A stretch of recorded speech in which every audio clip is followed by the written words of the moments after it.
Je m'appelle Victor Picard et les disciplines que je préférais quand j'étais petit à l'école, c'était le sport, c'était les arts plastiques, mais aussi le français, l'histoire, tout dépendait du professeur. Le nom de mon métier, c'est réalisateur audiovisuel.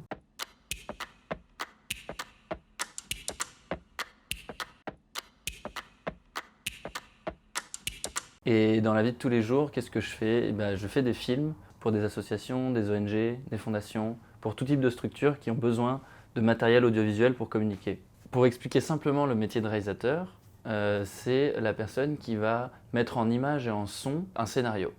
Et un client vient vers nous avec un scénario et on va décider des acteurs, on va décider des lieux, on va décider de comment dire les choses, avec quelle caméra filmer, etc. Donc on va s'entourer de plusieurs personnes, un caméraman, quelqu'un qui fait du son, un monteur, etc. etc. Et tout ça, on coordonne toutes ces personnes qui travaillent pour arriver à un résultat final, qui est une belle vidéo, un beau film. Une idée fausse que j'avais quand j'étais plus petit sur le métier de réalisateur, c'était que le réalisateur, c'était quelqu'un qui faisait du cinéma déjà, et qui était un grand artiste, et qui manageait des équipes, etc. Mais ça, c'est une partie de mon métier aussi. Je suis réalisateur de courts-métrages, dans mes projets personnels, mais au final, le métier de réalisateur, comme je le fais tous les jours, c'est quelque chose de très concret et de très terre-à-terre, où on est dans le réel, avec les gens qui travaillent, et dans plein de secteurs différents. Moi, j'ai travaillé dans la santé, dans l'éducation, dans la réinsertion. Alors, décrire mon métier en 3 mots, ça serait créativité, humain et liberté. Je pense que pour être réalisateur audiovisuel, et de toute façon réalisateur de cinéma, etc., quand on regarde leur parcours, ils sont tous différents. Donc on peut vraiment faire de tout.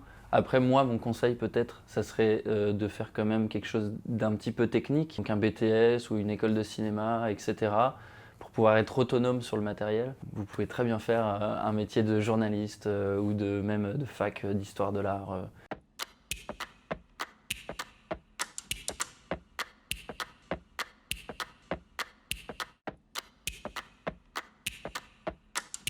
À mon avis, le futur du métier de réalisateur sera pas tellement dans la technique, puisque le matériel évolue et peut-être que ce genre d'interview, on pourra le faire avec un téléphone portable et un micro magique ou je ne sais quoi.